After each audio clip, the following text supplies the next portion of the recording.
주님, 우리의 찬양을 주의 병에 담으소서. 찬송가 435장 찬양 드리시겠습니다. 나의 영원하신 기여.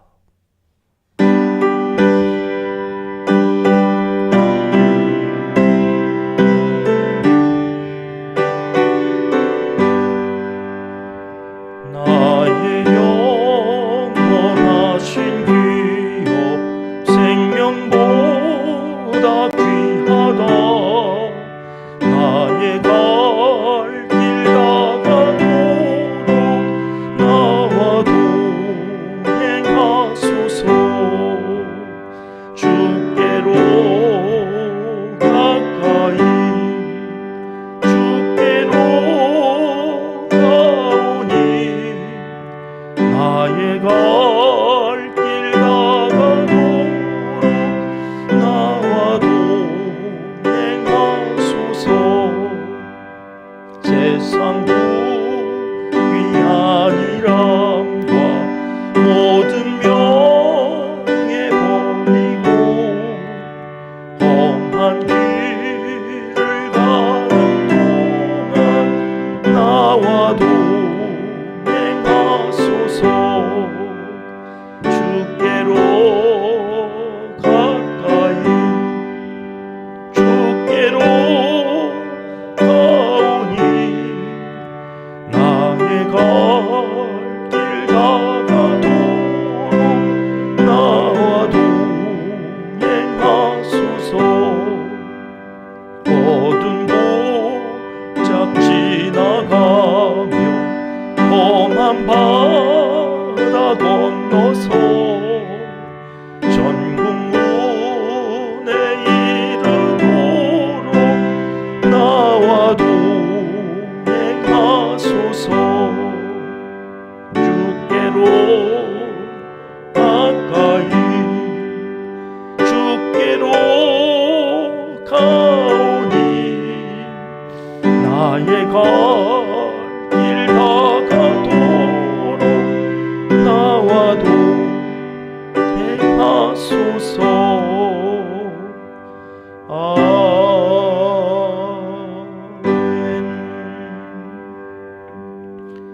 주님, 우리의 기도를 주의 병에 담으소서. 기도문으로 다 함께 기도드리겠습니다. 은혜로우신 아버지 하나님, 새날을 허락해 주시고 또 하루의 시간을 선물로 주셔서 하나님께 가지고 갈 이야기를 만들어갈 기회를 주심에 진심으로 감사드립니다. 평강의 왕으로 오신 예수 그리스도의 성탄일이 또 하루 가까워졌습니다. 그때에는 주님이 누우실 곳이 없어 구유에 누우실 수밖에 없었지만 이제는 저희의 마음속에 오셔서 새 일을 주관하여 주시고 저희와 항상 동행하여 주시기를 간절히 소원합니다.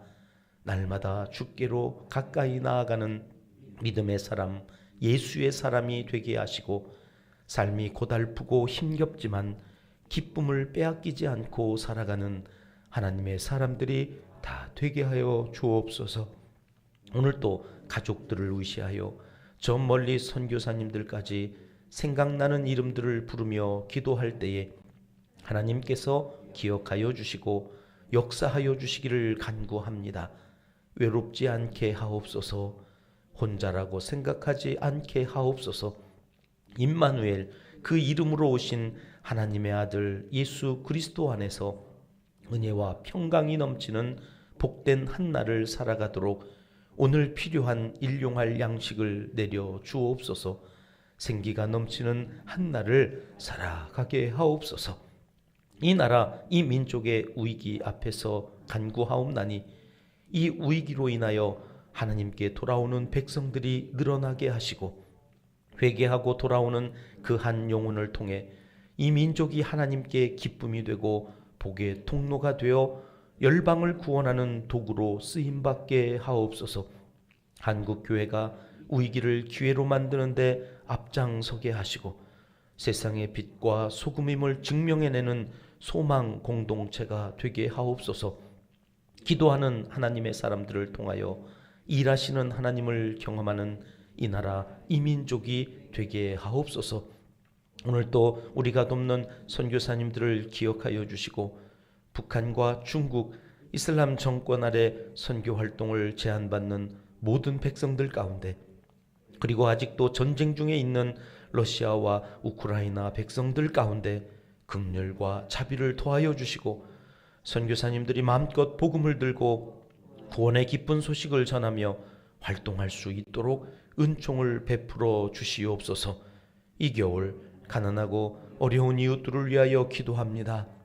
추위와 배고픔으로 낭망하지 않도록 그리스도의 사랑을 경험하며 따사로운 성탄의 계절을 맞이하게 하옵소서. 어두운 골짝 지나가며 험한 바다 건너서 천국문에 이르도록 주님과 함께 동행하는 복을 받게 하옵소서. 하나님을 사랑하는 자, 곧 그의 뜻대로 부르심을 입은 자들에게는 모든 것이 합력하여 선을 이루어 주실 줄 믿습니다. 예수님의 이름으로 기도합니다. 아멘. 하나님의 말씀 빌립보서 1장 1절 2절 두 절의 말씀 함께 합독하겠습니다.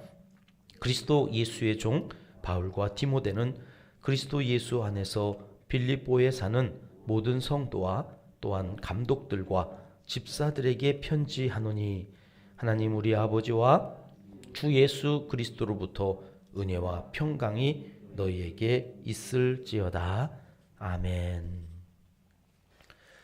내가 누구인가, 나 자신이 누구인지를 알고 살아가는 것이 얼마나 중요한지, 지난 시간 우리는 바울 사도가 감옥 가운데에서 갇혀 살면서도 나는 그리스도 예수의 종이라 이렇게 확신하고 살면서 빌립보 교회에 무려 16번이나 기뻐하라고, 나도 기쁘다고, 그러니 예수 안에 살아가는 사람들은 기쁨이 충만한 거라고 이렇게 편지했던 내용들을 살펴보았습니다. 또 한 가지 오늘 빌립보서 1장 1절 2절을 통해서 우리가 살펴볼 내용은, 바울이 이제 감옥에 갇혀 있지 않습니까? 사람이 감옥에 갇혀 있다는 것은 어떤 의미일까요? 우리는 감옥에 갇혀 본 적이 없습니다만 미루어 짐작컨대 감옥에 갇혀서 하루, 이틀, 한 달, 두 달 시간이 이렇게 지나가면서 바울 가운데 주된 감정이 하나 만들어졌을 것 같죠? 그것은 그리움입니다. 보고 싶은 사람들이 있는 겁니다. 함께 정을 나누고 함께 허그하고 함께 인사를 나누었던 그 사람들이 그리워지면서 함께 만들어지는 것이 외로움이지요. 드라마나 영화를 통해서 가끔 이 감옥에 갇혀 있는 사람들을 면회한 가족들 장면이 나오지 않습니까? 딸이 오든지 또는 뭐 연인이 오든지 유리창에 이렇게 막혀 있는, 그래서 감옥에 갇혀 있는 죄수하고 면회 온 사람이 너무나 그리운 나머지 그 유리창에다가 이렇게 손을 이렇게 대면서 만져지나요? 유리창에 막혀 있는데 말을 하라고 구멍은 뚫어놨는데 만질 수 없도록 막혀 있으니까 그냥 애절하게 그 창문에다가 서로 손을 이렇게 대면서 막 흐느끼는 그러한 장면들이요. 세월호 그 수학여행 가던 그 자식이 바다에 빠져 죽어서 돌아오지 않는 그 딸의 사진을 어루만지면서 다큐멘터리 보니까 한 엄마가 그 딸을 그리워하면서 이렇게 흐느끼더라고요. 만지고 싶다. 만지고 싶다. 볼 수는 있잖아요. 이 사진 기술이 얼마나, 또 동영상까지 있어가지고 목소리도 들려요. 막 움직이는 게 내 눈앞에서 있는데 만질 수가 없잖아요. 만질 수가. 그 정. 그냥 외로운 거예요. 바울도 이 외로움이 사무쳐 참 많이 힘들고 어려웠을 터인데, 오늘 본문 말씀을 시작으로 빌립보서 내내 우리가 확인하는 것은 그 외로움이 보여지지 않는다는 것입니다. 여러분, 외로움이라고 하는 거요, 이 인간이 가장 마지막까지 싸워야 하는 감정이 외로움이라고 합니다. 여러분, 외롭지 않으십니까? 옆에 사람이 없어서 외로운 게 아니에요. 분명히 내 옆에 아내가 누워 있는데, 남편이 누워 있는데, 자식들이 내 앞에서 함께 살아가고 있는데 어느 날 문득 외로운 감정이 느껴져요. 외롭다. 지금은 안 그러는데 한참 제가 일 중독에 빠져가지고 새벽 4시에 나가면 밤 11시에 막 이렇게 교회에 있다가 신방하고 막 들어갈 때 제 아내가 가끔 들어가면 외롭다는 거예요. 남편이 없냐, 아들이 없냐, 딸이 없냐, 왜 외로워? 제가 막 그랬었거든요. 근데 이제 좀 알겠어요. 그때 아내가 참 많이 외로웠겠다. 자식들은 어리지, 남편은 일 중독에 빠져 있지. 여러분 외롭지 않으십니까? 다행입니다.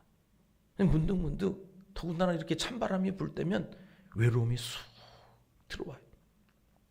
외로움이란 단어를 사전에서 찾았더니 홀로 되어 쓸쓸한 마음이나 느낌, 이렇게 정의하고 있었습니다. 감옥에 갇혀 있으니까 홀로 된 거 아니겠습니까? 그러다 보니 쓸쓸하지 않았겠습니까? 바울 사도가 외로움이 극심했을 것입니다. 외로움이란 열등감과 함께 사람의 영혼을 피폐하도록 갉아먹는 가장 부정적인 감정이라고 전문가들은 이야기합니다. 이 외로움이 심한 사람은 정신적으로 대단한 고통에 빠지다가 결국엔 심혈관 계통의 질병을 얻게 되고 극심한 무기력증에 빠질 수 있다고 이야기합니다. 외로움은 이 사람을 죽음으로 몰고 가는 병이다, 이렇게까지 명명하고 있습니다. 그러니 우리 예수의 사람, 하나님을 믿고 그의 자녀가 된 특별히 새벽기도하는 믿음의 사람들은 이 외로움의 문제를 반드시 해결하고 살아가야 하는 사람들입니다. 바울은 이 감옥에 갇혀 있으면서 이 외로움의 문제를 어떻게 극복했을까요? 1절 하반절에 그 답이 기록되어 있습니다. 빌립보에 사는 모든 성도와 또한 감독들과 집사들에게 편지하노니. 바울이 외로움을 이길 수 있었던 비결은 외로울 때 생각나는 그 사람들, 그리운 사람들에게 편지를 쓰는 것이었습니다. 바울이 로마 감옥에서 이 편지를 쓸 때 바울에게 어떤 일이 있었느냐면요, 빌립보 교회에서 목회를 하던 이 영적 지도자 에바브로디도 편에 빌립보 교회 성도님들이 준비한 의문품 그리고 헌금을 바울에게 전달해주고 오라고 이 에바브로디도를 보낸 거예요. 한참 외로운데 에바브로디도가 빌립보 교회 성도님들의 정성을 가지고 온 거예요. 빌립보서 4장 15절 말씀인데요. 빌립보 사람들아, 너희도 알거니와 복음의 시초에 내가 마게도냐를 떠날 때에 주고받는 내 일에 참여한 교회가 너희 밖에는 아무도 없었느니라. 바울이 선교하면서 세운 교회가 참 많이 있었거든요. 에베소 교회, 고린도 교회, 골로새 교회, 많은 교회들 가운데 그렇게 많은 교회를 세우고 부흥을 시켰지만 정작 내가 힘들고 외로울 때 나를 위해서 기도하며 나를 도왔던 교회는 빌립보 교회 하나밖에 없다, 이런 이야기입니다. 아이고, 바울 사도가 또 감옥에 갇혔다네. 그래? 또 갇혔어? 허구한 날 그렇게 갇혀서 어쩐디야? 걱정들은 했을 텐데 정작 그 걱정하는 마음을 전달해준 교회는 이 빌립보 교회 하나밖에 없었다는 거예요. 이렇게 추운데 내복이라도 하나 든든하게 더 갖추어야 되지 않을까? 내복을 보내줘요. 특식이라도 설렁탕이라도 한 것 좀 더 드세요, 이러고 보내준 교회, 빌립보 교회. 그러니까 그 마음에 얼마나 위로가 됐을까요? 그 외로움이 이 빌립보 교회 사람들을 통해서 해결이 되어졌을까요? 그러니까 그들을 생각하면서 편지를 썼던 거예요. 빌립보서 4장 18절에는 이런 고백이 있습니다.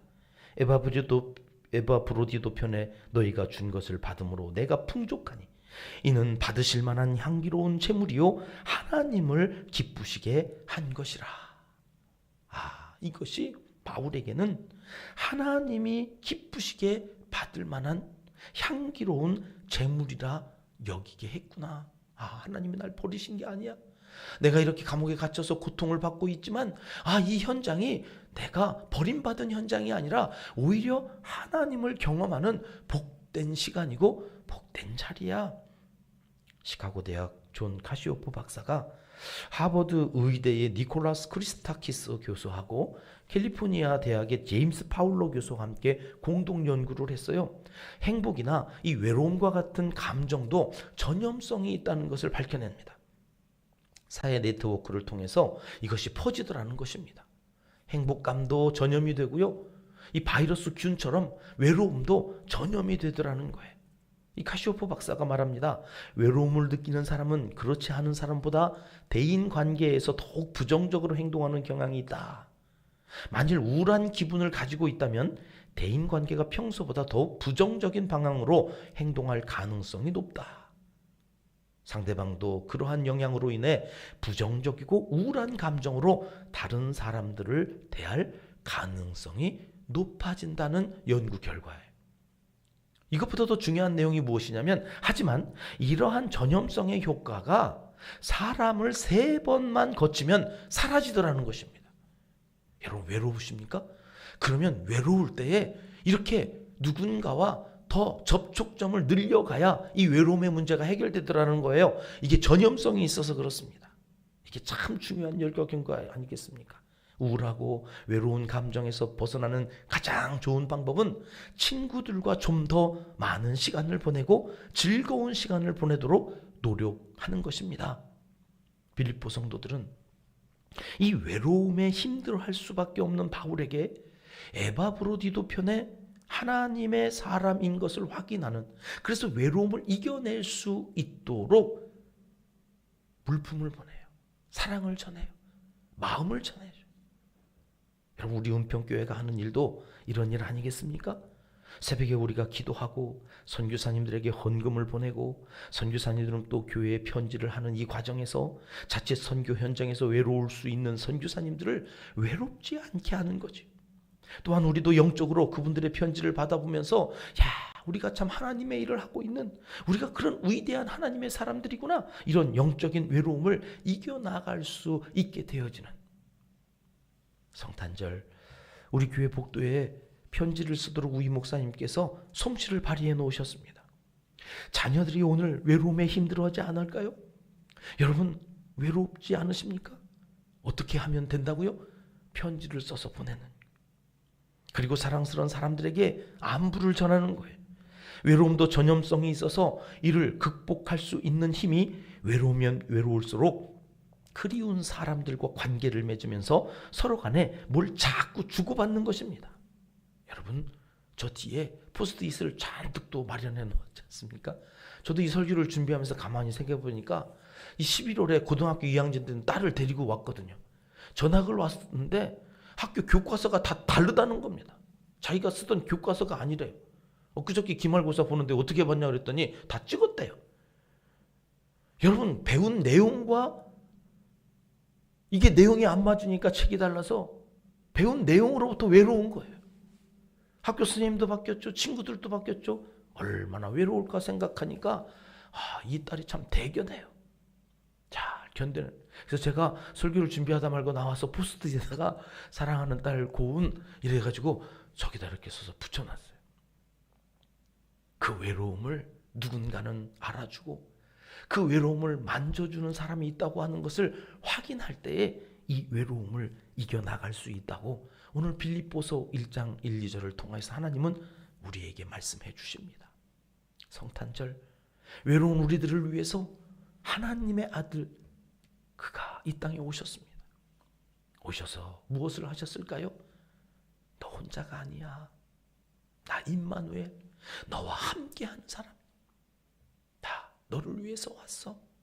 함께 가자. 우리는 오늘 우리가 찬양 드린 대로 주께로 가까이, 오늘 이 새벽에도 주께로 가까이 나와 기도하는 우리를 하나님이 홀로 있게 하지 아니하시고 함께 동행하신다고 하는 믿음으로 기쁘게, 기쁨이 충만하여서 외롭지 않고 살아가는 모든 은평의 가족들, 하나님의 사람들 되시기를 하나님은 이 시간 간절히 원하십니다. 기도하겠습니다. 하나님 아버지, 성탄의 계절에 바울 사도와 빌립보 교회 성도들 간에 그리스도의 사랑으로 외로움을 이겨낸 아름다운 이야기를 나누며 우리도 오늘 하루만이라도 그리스도의 사랑으로 외로움을 이기는 많은 이야기를 만드는 복된 사람이 되기를 원합니다. 함께하여 주시옵소서. 그리스도 안에서 편지하는 바울의 마음이 얼마나 행복했을지, 우리도 오늘 누군가에게 사랑의 편지를 쓰고 향기나는 우리 교회 편지를 전하고 나누며 행복한 하루를 살게 하옵시고, 외로움으로 인해 위축되거나 우울한 하루를 살지 않도록 도와주시옵소서. 예수님의 이름으로 기도드립니다. 아멘. 주님 가르쳐 주신 기도드립니다. 하늘에 계신 우리 아버지, 아버지의 이름을 거룩하게 하시며 아버지의 나라가 오게 하시며 아버지의 뜻이 하늘에서와 같이 땅에서도 이루어지게 하소서. 오늘 우리에게 일용할 양식을 주시고 우리가 우리에게 잘못한 사람을 용서하여 준 것 같이 우리 죄를 용서하여 주시고 우리를 시험에 빠지지 않게 하시고 악에서 구하소서. 나라와 권능과 영광이 영원히 아버지의 것입니다. 아멘. 자유롭게 기도하시다가 배회하겠습니다.